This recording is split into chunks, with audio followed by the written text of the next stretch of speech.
There's a moment that comes for many of us in midlife. Our bodies don't respond like they used to food, to exercise, and to stress. In most cases, there's no single workout or injury that breaks you. It's more subtle than that. If you're paying attention, the question changes. You're no longer asking, how hard can I push? Instead, you're asking, what can I sustain? That shift in thinking, more than any program, is what changed everything for me.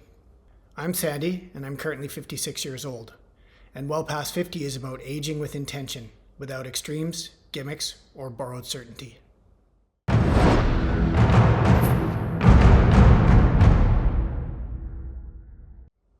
I've been active my entire life, right from the get-go. I like to be on the move. I grew up in a hot climate, so I learned to swim almost as soon as I could walk. Then at 6, I got my first bike and rode everywhere. Around the same time, I started playing soccer and found joy in running. When I moved from Australia to Canada at the age of 10, midwinter no less, I'd never seen snow. I didn't know how to skate or ski.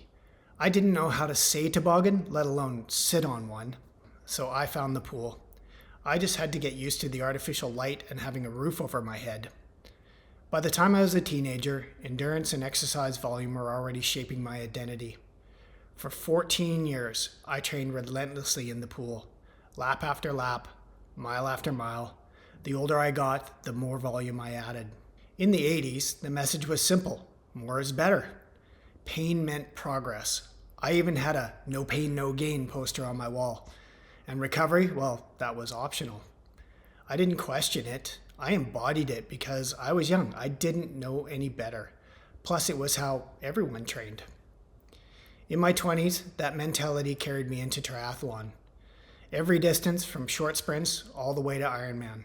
11 hours of swimming, biking, and running. 226 kilometers. Pure suffering, and at the time, pure validation. In my 30s, it escalated. Longer days and harder efforts were the norm. Adventure races, marathons, epic rides, trail runs, paddles that lasted far longer than they probably should have. I was addicted. If I wasn't exhausted, it didn't count. And to be clear, I loved it. The challenge, identity, sense of being capable of extreme things, and community of people I spent time with. But there was a flip side. That approach made me fit, but it didn't make me healthy. In my 40s, cracks started to appear. I noticed my recovery slowing, injuries lingering, small injuries becoming bigger injuries that were even harder to manage. Sleep became fragile and recovery took even longer. I tried to outsmart it. Shorter sessions, higher intensity, yoga layered on top. By 50, I hit the wall. I landed in a place that was no longer sustainable. I was chronically tired. I needed caffeine to wake up and alcohol to wind down. And I was always sore and tight. Still fit, but not even close to healthy. That's when it became obvious. I wasn't training for life. I was training for my ego. What finally changed things wasn't just a new routine. It was a new intent. I stopped training to prove something and started training to support something. Support my energy, my sleep, and my ability to move through the day without negotiation or pain. Fitness stopped being just about performance. It became about capacity. The capacity to move well and recover fully, adapt without injury, and live without constant management of my body. That required something new for me: restraint. Not necessarily less effort, but better judgment. Today, my training looks modest compared to where I came from. Way less volume, a lot more variety, and the biggest change? Bursts of intensity employed deliberately, not habitually. I no longer chase exhaustion. I do thoughtful bouts of exercise, followed by recovery. And what surprised me most was that I became healthier by doing less. Here are the changes I made. Rather than a rigid plan, I now train by principles. I move most days because my mental health depends on it.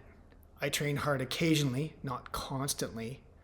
I prioritize strength because remaining independent as I age relies on it. I protect my mobility because pain-free movement is freedom. And finally, I schedule recovery because adaptation requires it. None of this is revolutionary.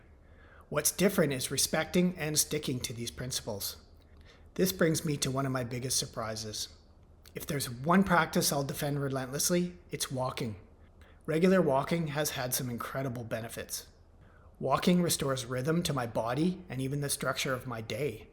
The natural light and fresh air regulate stress and greatly improves sleep, mood, digestion, and resilience.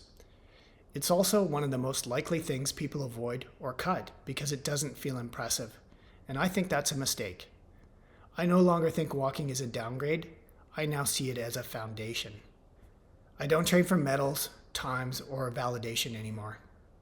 I train to stay lean, strong, flexible, and injury-free with the least force possible.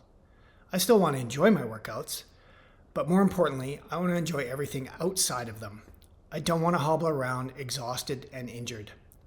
I believe fitness after 50 isn't about adding more, it's about removing what no longer serves you. When you stop trying to be impressive and start trying to be well, everything changes. And paradoxically, you end up healthier than ever. If you want more of this kind of work, you're welcome to subscribe. New videos come out regularly. Thanks for being here.